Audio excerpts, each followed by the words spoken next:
नमस्ते सबैजनामा। आज फेरि तपाईँहरूको माझ आइरहेको छु नयाँ रेसिपी लिएर।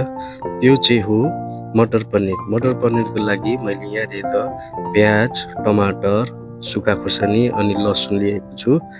अब पनिरलाई फ्राई गर्नुको लागि प्यान तताउनुहोला। प्यानमा तेल हालेर बिस्तारै पनिरलाई फ्राई गर्नुपर्ने हुन्छ। पनिर चाहिँ अलिअलि फ्राई गऱ्यो भने चाहिँ तपाईँको ग्रेभी बनाउँदा फुट्दैन।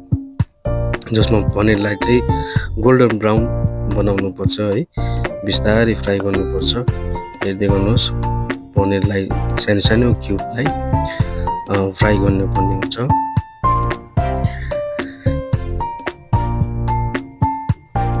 पनिर गोल्डन फ्राई यत्तिको चाहिँ हुनु पर्यो है। सबै पनिर चाहिँ यत्तिको भयो भने चाहिँ पनिर फुट्दैन। जसमा चाहिँ ग्रेभीमा हाल्दा चाहिँ फुट्दैन। पनिर यत्तिको भइसक्यो। अब चाहिँ मसला बनाउनुको लागि, ग्रेभी बनाउनुको लागि अब सुक्खा खुर्सानी, लसुन, प्याज,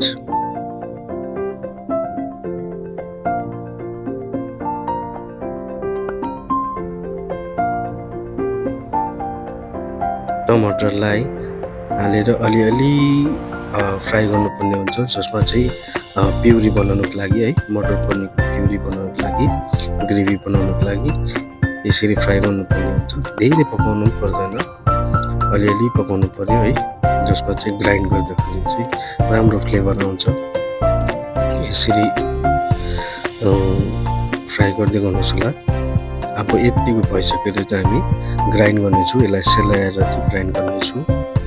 अब मिक्सरमा हालेर, ग्राइन्डरमा हालेर ग्राइन्ड गर्नुपर्ने हुन्छ। मटर पनिरको ग्रेभी बनाउनुको लागि यसरी ग्राइन्ड गरेर चाहिँ यत्तिको भएको छ है।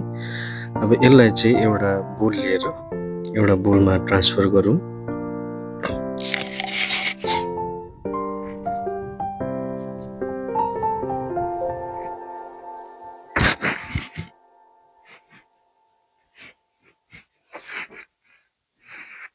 र रहेको मिक्सरमा अलिकति पानी हालेर त्यसलाई पनि हालौँ।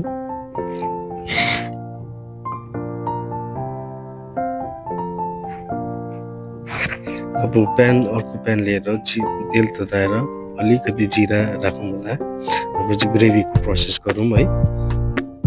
अब त्यो अघि जुन चाहिँ हामीले प्युरी बनाएको थियो, ग्रेभी बनाएको थियो, त्यसलाई चाहिँ अब सबै यसरी ट्रान्सफर गर्नुपर्छ तेलमा। जसमा चाहिँ यसलाई पकाउनु पर्यो।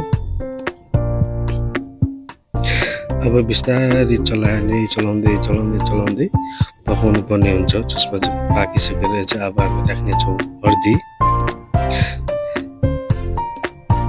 थोरै रेड चिली पाउडर, थोरै जिरा धनियाको पाउडर, स्वाद अनुसार नुन तपाईँहरूले कति राख्नु चाहनुहुन्छ है। अब यो सबै मसलालाई पकाउनुको लागि बिस्तारै हल्लाउँदै, बिस्तारै चलाउँदै पकाउनुपर्छ। यसको कलर चेन्ज हुन्छ, देख्नुभयो, कलर मजाले चेन्ज भइसक्यो। अब यो लगभग पाकिसक्यो। अब चाहिँ हामीले पनिर हाल्नुपर्ने हुन्छ, जो अघि फ्राई गरेको पनिर।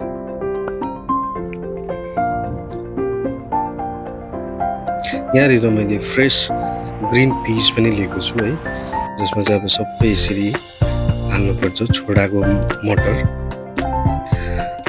अब यो ग्रेभी पनि पाकेको छ, यो पनिर पनि पाकेको छ। मटर पकाउनुको लागि चाहिँ 2 मिनटको लागि यसो अलिकति स्टर गरेर एकछिन 2-3 मिनटको लागि पकाउनु पर्ने हुन्छ। जसमा चाहिँ मटर पाकोस्।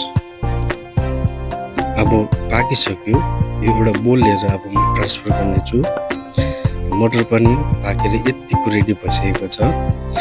हजुरहरूले पनि यो रेसिपी इजी सिम्पल छ, हजुरहरूले पनि घरमा ट्राई गर्नु सक्नुहुन्छ है। यो रेसिपी चाहिँ तपाईँले रोटीसँग, चावलसँग पनि लिन सक्नुहुन्छ।